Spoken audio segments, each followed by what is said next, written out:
Exodus chapter 40, verse 34, it says, "Then the cloud covered the tabernacle of meeting." That's important that you see those words, that it's not just tabernacle, but it's the tabernacle of meeting. "And the glory of the Lord filled the tabernacle." But verse 35, it says, "And Moses was not able to enter the tabernacle of meeting." Well, that should frustrate you. It's a meeting place. How come Moses cannot enter in? Because the cloud rested above it, and the glory of the Lord filled the tabernacle. This is about 3 or 4 months, give or take, after the day of Pentecost has happened in Exodus 19. And Moses had an experience with God on that holy mountain, on Mount Sinai, and he wants to have it again. And now he's built the tabernacle to meet with God, but this time he's not able to just waltz on into it the way he did up that mountain. Something has changed to where God said, if you want to come here, you're going to have to do something. And that's where we get the introduction of the book of Leviticus, your favorite book on your yearly Bible reading. But notice, I want to help you with that book. I think it's one of the most beautiful books in the Old Testament. And here's why. Look at what Leviticus 1 says. Now, the setup is Moses can't go in. He wants to, but he can't go meet with God. But watch what God does. "Now the Lord called to Moses and spoke to him," everyone say from. That's not good enough. If there's a tent of meeting, I don't want to hear God speak from it. I want to speak with him face to face in it. That's the call. But to get there, Moses needs a book of Leviticus. To go from to in, the book of Leviticus has to be written. And that's the setup. But I want to focus on now the Lord called to Moses. And I want to preach from that, the call of the deep. There is a call that's been going out. It's been issued forth throughout everywhere I've been ministering. And God is calling on people to draw closer to him than they have ever gone. And I want that to happen in this room tonight. So if you want to get closer to him than you've ever been, if you are hungry for the things of God, if you're not just, I'm not just here to attend church. I'm not here just to be, just someone to fill the pew. I want to actually get close to this God. I want you to lift up your hands right now. And with that passion of lifted hands, would you just tell him that? Just let him know that's what you want. I don't want to pray for you. I want you to pray to him. Father, in the name of Jesus, here's your people. Here's the ones, God. These are your people, God. They want to draw close to you. I pray in the name of Jesus that you would draw us, that you would speak to us, that you would call into us, God. We give you glory and honor. Whatever you do tonight, it's your business, God. We won't take any glory from it. We give it all to you this evening, Jesus. We give you praise in the precious name of Jesus. Father, I ask that you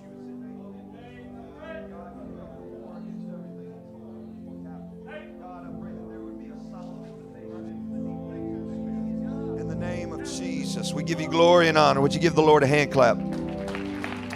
Praise God. You can be seated. In March of 2012, there was a deep sea diver who goes by the name of James Cameron. He successfully emerged from the deepest place on our planet, the Mariana Trench, which is just over 32,000 feet deep. But years prior to this landmark moment, James would look upon the deep and he would long to discover its secrets and wonder. Essentially, is what he writes, "The deep was calling unto me." James Cameron would be frustrated that our scientists knew more about space. They knew more about planets. He would be frustrated that we have put a man on the moon. They would be frustrated that we have put rovers on Mars. And we know more about distant places than we know about the deep right here on our own home planet.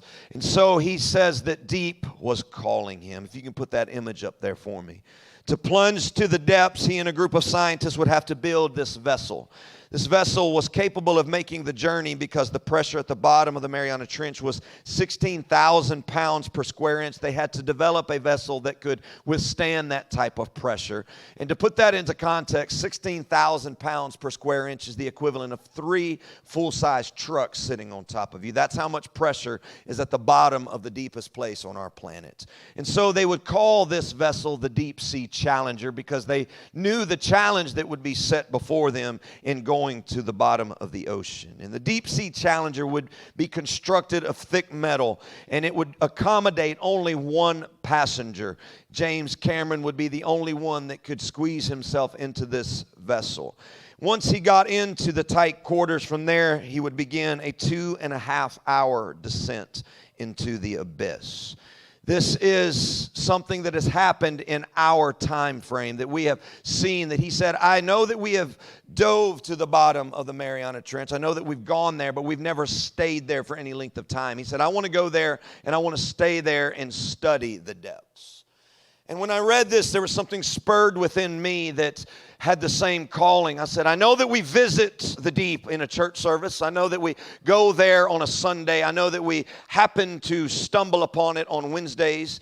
But I want to go there and just dwell there and study it. I don't want to just go there when everybody's assembled together. I love church. I love when the people gather together. And there's something special about communal worship. But there's also something special about dark and lonely place worship, where it only accommodates one individual that squeezes into the tight quarters of the calling that provokes us to go to the depths. And albeit there's pressure,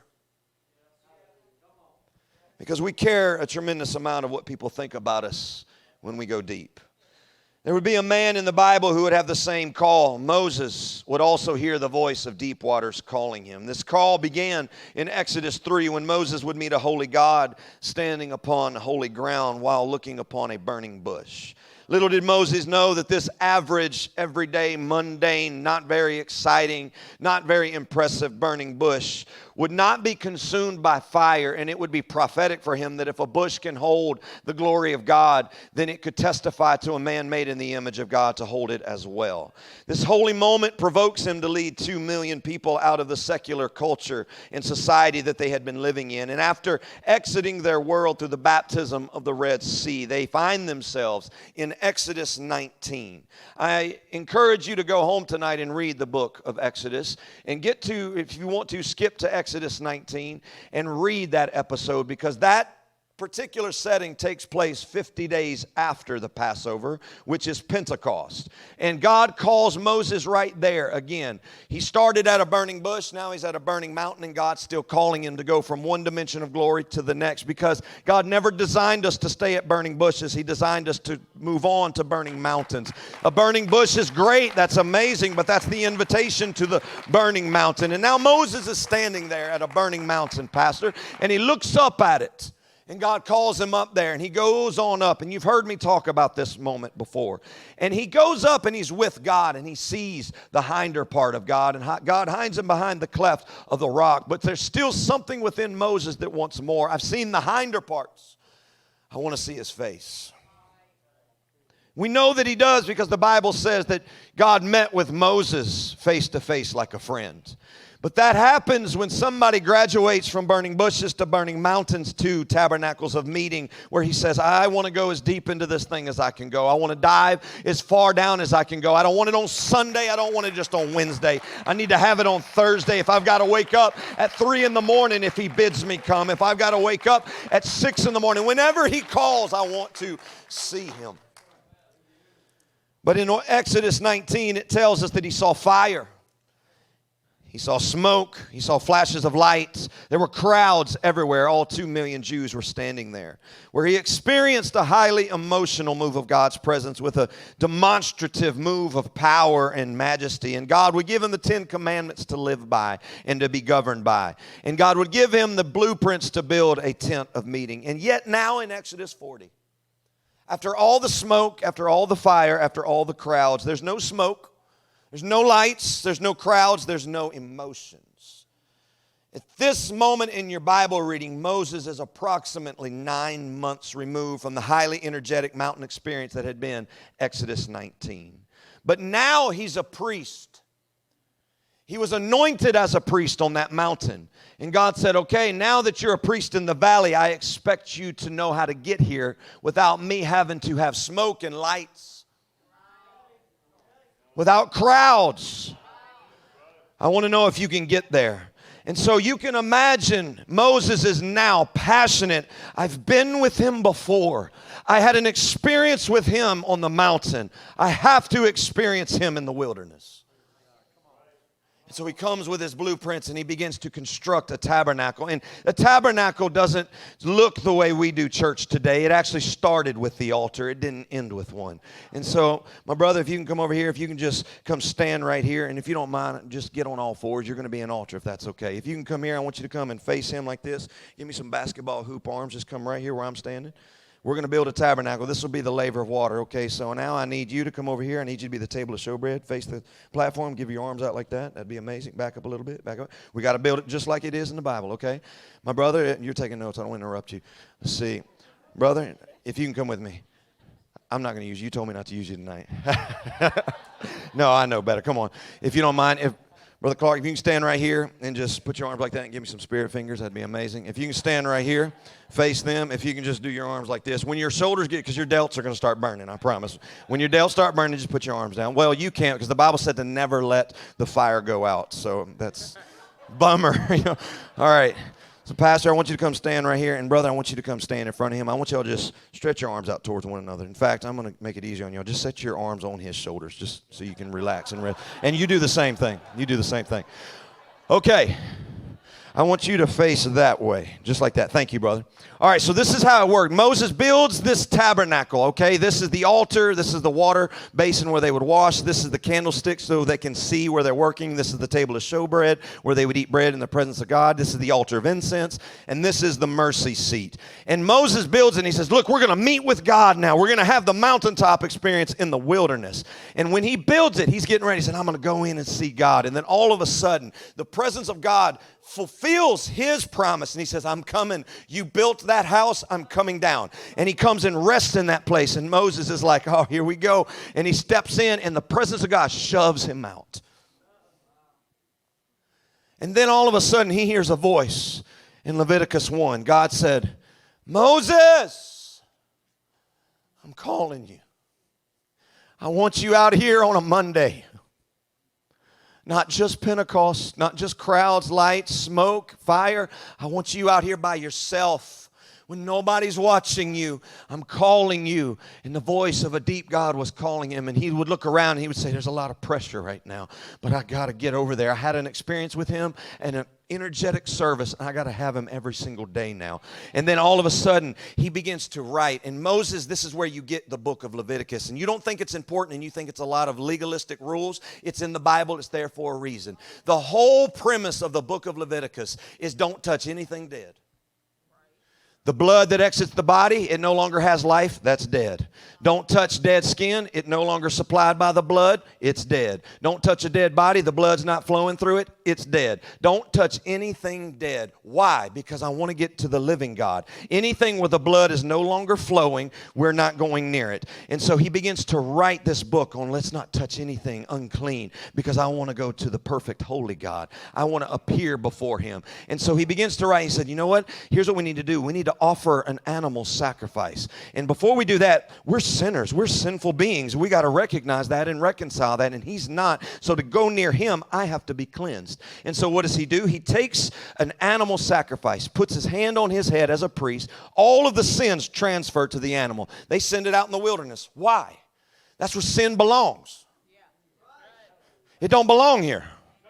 So let's send it on out where it's supposed to be. So they send it away, and he says, okay, we need to offer blood in there, though. So they take a lamb, a perfect spotless lamb, and they kill it. And here, this is in your Bible. They take a fillet knife, and they would cut the stomach out, and they would pull the guts aside and set them aside, because that's important, because no guts, no glory. So just kind of hold on. We want the glory of God, so we got to put the guts aside. And so they would cut the flesh away. All the skin was taken off, and they tossed the skin out into the wilderness. Why? No flesh here. This is in the Bible. They would cut the feet off. They would wash them. Why? Moses had to take off his shoes to go before God because where you've been walking can't go where God is standing. So let's take all that off and let's set this aside. Now imagine you've done all that. You're covered. You're covered in blood and everything else, guts. And so you have to begin to wash yourself. Now remember, this is all set ablaze. That sacrifice wasn't just chopped up. It was completely reduced to ashes. None of the sacrifice was left. And we talk a lot about offering this body a living sacrifice. We don't talk about reducing it to ashes. That when you're ashes in the hand of God, when he breathes, you can finally be moved. That's the call of God. So then they would wash, and this was made out of the women's mirrors that they took home from them from Egypt. So when the priest looked over, he didn't see your face, he saw his face. That's why the Bible says we're washed by the water of the Word, by the way. When you look in the Word of God, you're not trying to preach to anybody else, you're preaching to you. That's what the Bible is trying to clean you up. And so you start cleaning yourself up, and you're getting all better. And then they would come, and this was the inner courts. This is going from one glory to the next. They would take their shoes off and they would beat the dirt away because where we've been walking can't go here. And they stand in, and this was lit up. They would empty the oil every day, replenish it, and light the fire from the altar. This was never to go out. And so they would come over here and say, thank you, God, we've supplied us bread in your presence. We can eat the bread of life here in this place. Then they would take the guts, seashells, and tree sap. Notice all three things are deep. And they would come and set them on this altar. And when they did, the scent of it would rise up to heaven, and God would smell it, and he would say, worship. Your worship is never supposed to be superficial. Your worship comes from somewhere down. When you're broken and hurt, that's the best time to worship, because I don't know how, I don't know what God's going to do, and it's now deep worship. It's not just this on the surface stuff. You're offering God something. I don't know how you're going to fix this, but I still trust you. I don't know how you're going to come through, but I still believe you will. I don't know where the money's coming from, but God, I know you're the supplier. All of those things, that's now deep worship. God, I'm still dealing with the problem, but here it is. I'm offering it up to you. And when God smells that, he comes into the room like he did when we were worshiping a moment ago. And then Moses would be translated through the veil where he would come, and this would be the mercy seat with two angels on top with their wings stretched towards one another. Why? Because God's presence will always dwell between two people that are reaching for one another. That's why Jesus, in the context of forgiving your brother, he said, no, don't try to come over here unless you first go and reconcile with your brother. Leave your gift at the altar and go and reconcile with your brother. And then in the midst of two or three, not just two or three people together, because why isn't God falling on football teams? There's two or three there. He's talking about where two or three together and they've made amends and they have forgiven one another and there's unity. Then I can come and dwell in the midst of them. And this was Moses getting that deep experience. And this is what he had to do. For 30 days, though, he had to write a book of Leviticus to get all of this. Now, if you can put up for me Numbers, watch this. Numbers 1:1. From Leviticus 1:1 was God spoke to Moses from the tent of meeting. But Numbers 1:1 tells the story after 30 days of writing a book on how to approach God. Things I'm not going to do anymore. Things I'm going to let go of. Places I'm not going to go near anymore. I don't want to touch anything dead. Numbers 1:1 says, and the Lord spake to Moses in the wilderness of Sinai in the tabernacle of meeting. The only thing between from and in is Leviticus. That's the only book that's in between. And Moses sat down as God began to direct him. I don't want you to do that anymore, Moses. Should you do that? Should you be saying that about your neighbor? Should you touch that dead thing? Should you go near that? No, God, I want you more than anything. I know that you can binge because it's Monday. But I'm calling you today.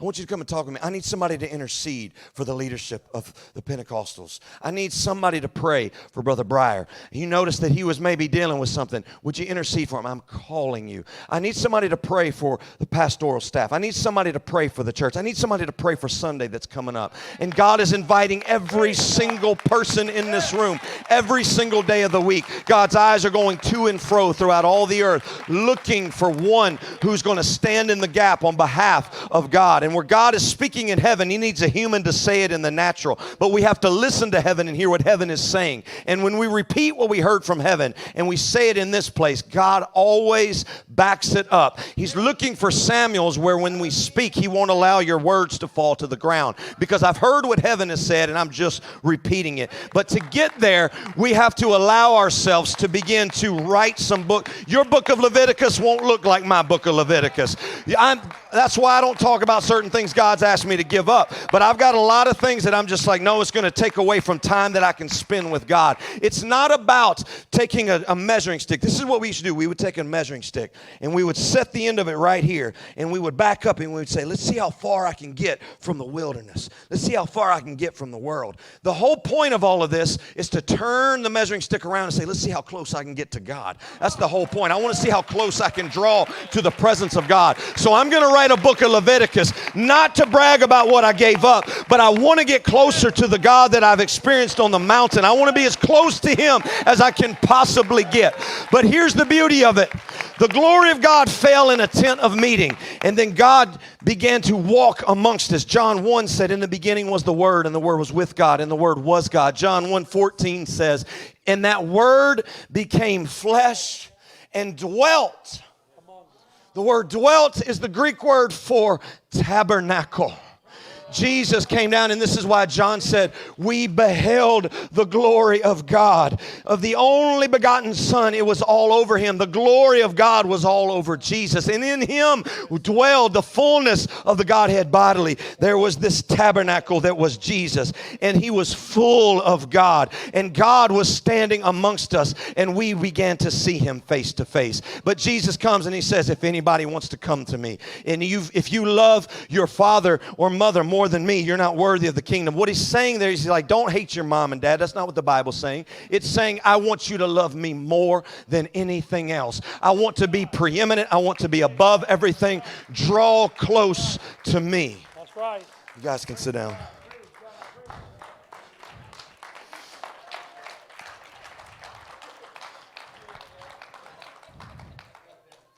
Put up those images for me.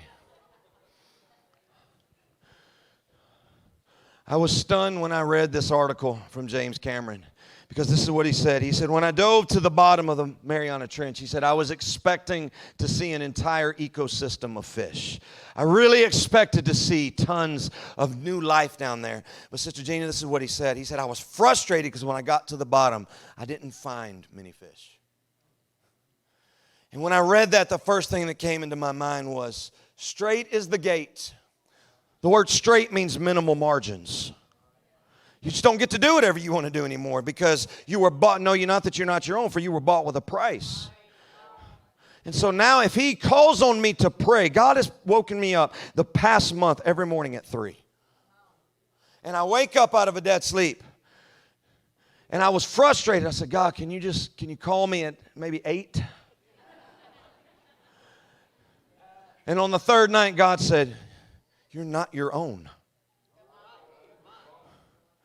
He said, when I call you, He doesn't do this all the time. So if you're a guest here and you're like, God, I'm going to start getting up at 3.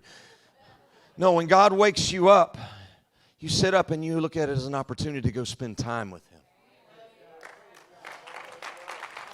But I'm not my own. When God says stop, there's somebody in the area that needs prayer. But God, I'm at Target. I didn't ask you those questions. Pressure. Straight is the gate. That's minimal margins. And pressure, that word narrow is the way. It's the Greek word for pressure. And so the reason why they found out there weren't many fish is because not many fish can withstand the pressure. But He found some. Can you put those up for me? They found some fish down there. They were different than all the other fish. They looked like nothing on the shallow end. And He said the shallow fish get their colors from rubbing against the corals. He said, but these fish, they look different. They're strange. They're peculiar. And he said it was fascinating to know that when we dove past the 600-foot mark, there was no more sunlight in the ocean. It was total darkness. He said, in these fish, not having light, their bodies began to create their own photosynthesis. And their body began to emanate light in the darkness. And he said, and since there's no coral reefs for them to rub up against and get their colors from, let me word it this way. Since there's no culture down there for them to rub against, He said their flesh disappeared. And all they could see was the inward parts. And so he gathered some, and they began to rise up to the surface. And when they hit the 600-foot mark again, every fish died. And they found out the reason why they will never be able to live on the shallow end of the pool anymore, and they will forever be bound to the depths and the darkness, is because the pressure inside of their bodies has learned how to adapt and equalize to push out against the pressure around their bodies. I'll put it to you like this. Next time you grab a Coke can that hasn't been opened yet, try to squeeze it. You have to match the pressure of what's inside in order to crush it. Empty it out, though, and then it crushes just like any child could crush it, because what's inside it is preventing it from being crushed. There is 16,000 pounds per square inch of pressure inside of the bodies that's pushing out against the pressure that's around their bodies. Someone has lied to the church and told us you can't sustain a prayer life. You can't stay in those depths. You can't stay there. I'm here to tell you tonight that I know men and women of God that will prove to you otherwise, that you can go to a deep place of the Spirit. You might be a little different than everybody else. You may not be able to relate to the culture, but you can be sustained in a deep place. You can rise up early in the morning and seek God in prayer. You can rise up in the middle of the night and say, God, here I am, when God calls you, and begin to intercede on behalf of a city. God can use people. Someone has told the church that, no, we don't want to be different. We don't want to be weird. We don't want to be deep.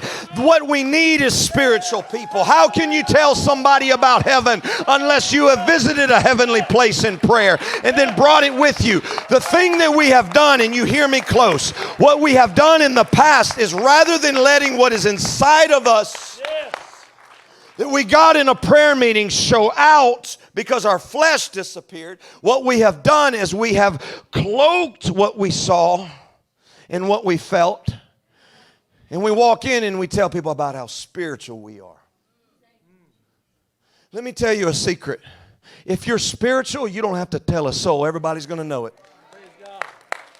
Everybody's going to know it.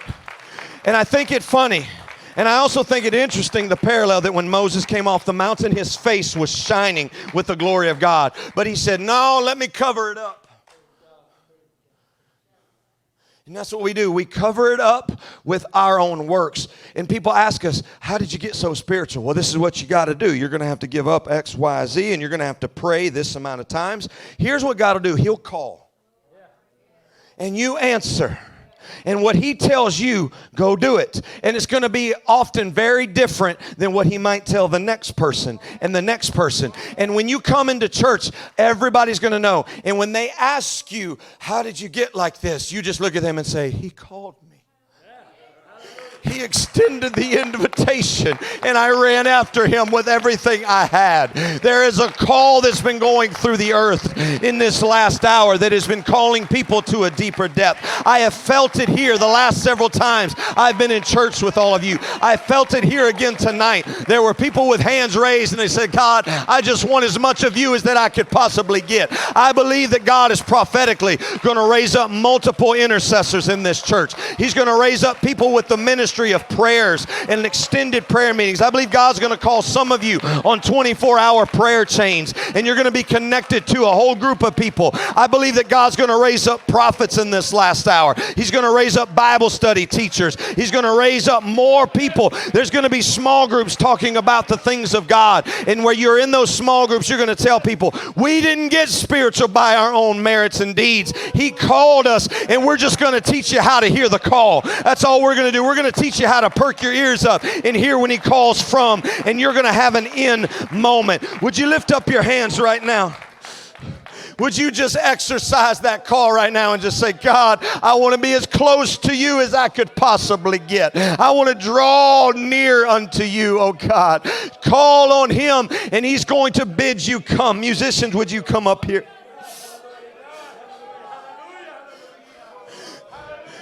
If you're a guest, God's going to give you a bush experience. If you've been in church for a little while, He might give you a mountaintop. If you've been in church and you've been seeking God, He may give you a tabernacle. Everybody's got an equal footing tonight, and you're all going to have an opportunity at glory. It doesn't mean that the mountain person is more spiritual than the bush person. It doesn't mean that the bush is less extravagant than the tabernacle, because all are hearing the voice of God. It's the same God at the bush that was on the mountain. It's the same God in the tabernacle that was at the bush. It's God on different levels of glory. So wherever you are in your walk with God tonight, God's calling you a little bit further into it. If tonight's your first time in a church, this may be the depth that you reach. You may have hands raised with a voice lifted up. That's beautiful in the eyes of God. Somebody else, God might be speaking to you and saying, I want you to come out a little bit further. I'm going to ask some things of you. Somebody in this room has probably been on the fence about ministry, and you've been feeling it for years. And God's going to say, now's the time. There's going to be help that God's going to raise up in this church to pick up ministries that they've been praying about somebody to pick up. God's going to speak it to you tonight. Wherever you are, whether the bush, the mountain, or the tabernacle, would you just listen to the call?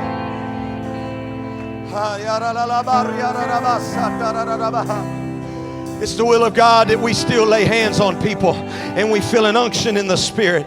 It's the will of God that we feel to go and pray for somebody at Starbucks, but we ought to be sensitive to them. It's the will of God that we have extended prayer meetings. It's the will of God that somebody stand up and say, God, I want to put out the text message to invite people into an all-night prayer meeting. That's still the will of God, and God is going to sustain you in those depths. Would you come to these altars tonight if you are hungry for the deeper things of God, whatever level it may be?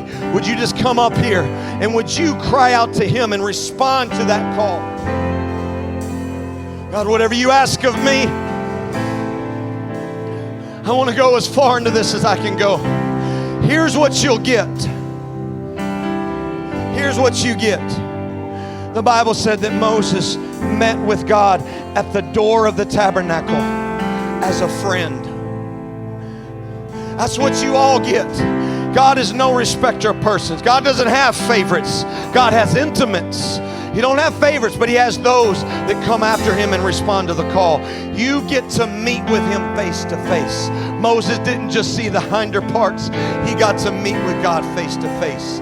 And when Moses died, God was his pallbearer. The Bible says that God Himself picked Moses' body up and delivered him to heaven. That's what God's looking for, is men and women of God that are so close to Him that when you pass away from this life, God Himself comes down and carries you up. That's the rapture.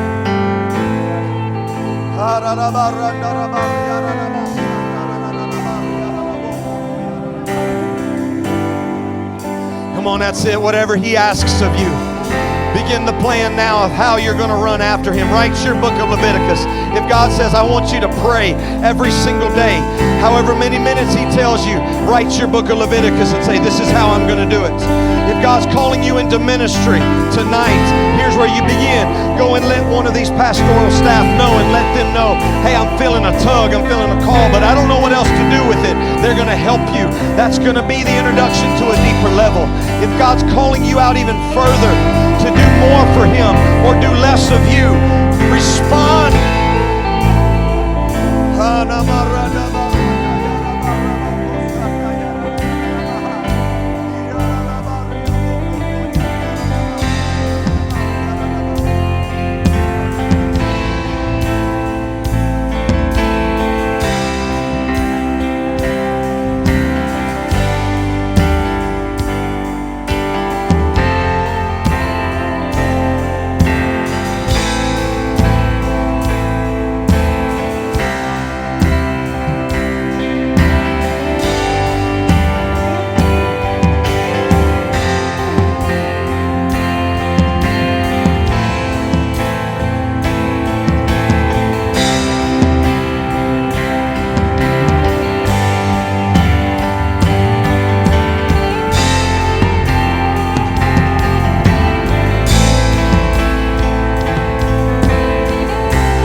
Jesus' name.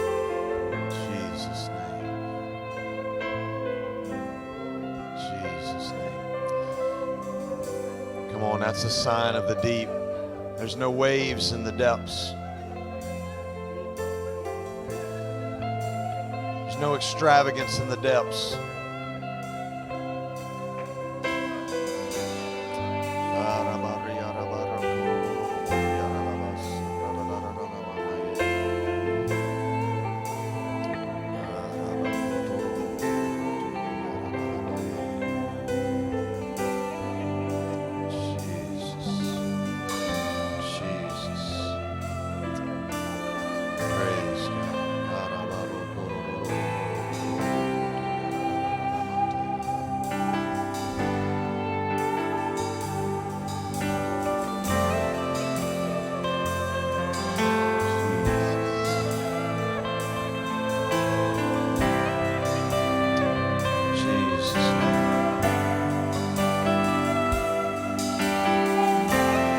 What's available to us tonight as we get ready to be dismissed. Here's what's available.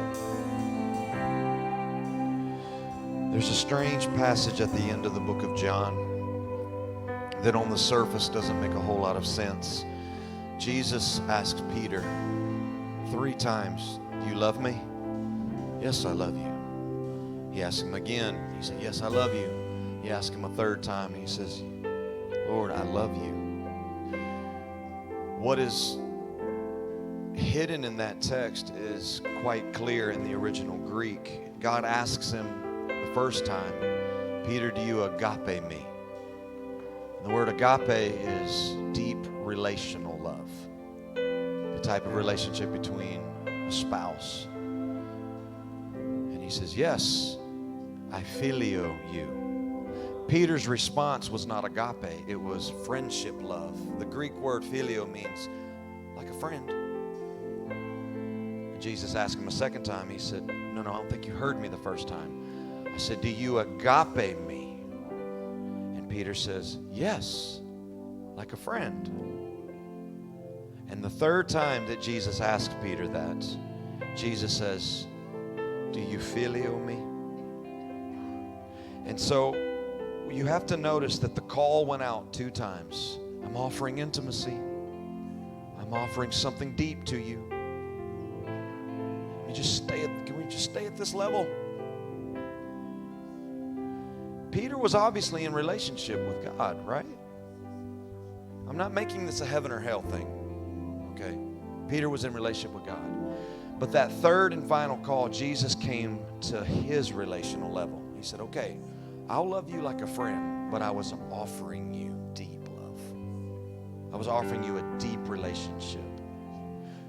It's interesting that that happens in the book of John, because John was the only one who stuck by the cross when all the other 10 disciples ran off and Judas went and did his thing. The other 10 left.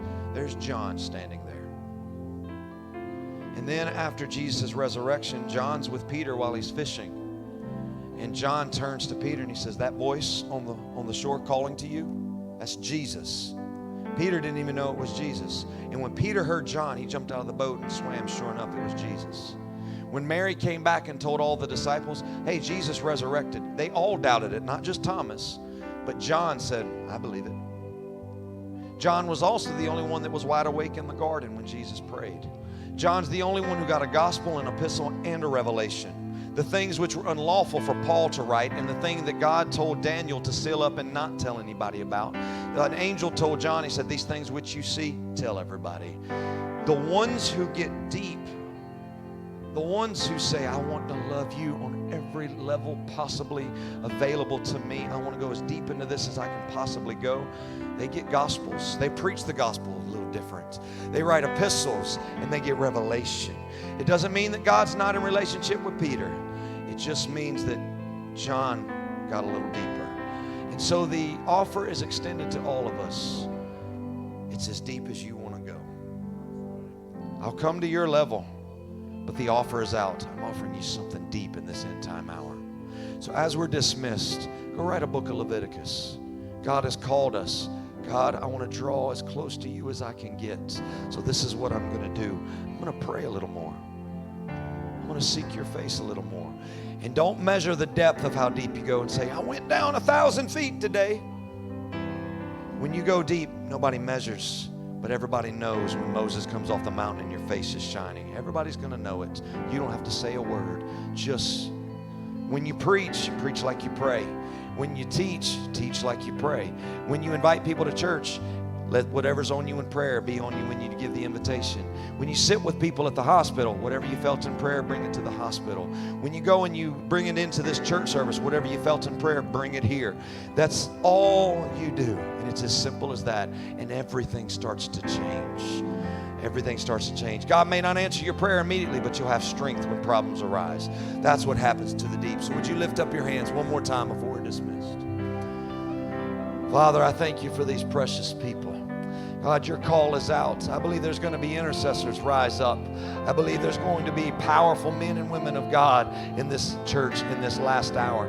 I believe that the growth is going to be even greater as people begin to feel your tug on them in public and they invite somebody to church because you gave them the unction. God, I believe that there's going to be co-workers changed because when these people come out of their prayer closets and they go to their jobs, everybody's going to know something's different about them. Everybody's going to see their faces shining with the glory.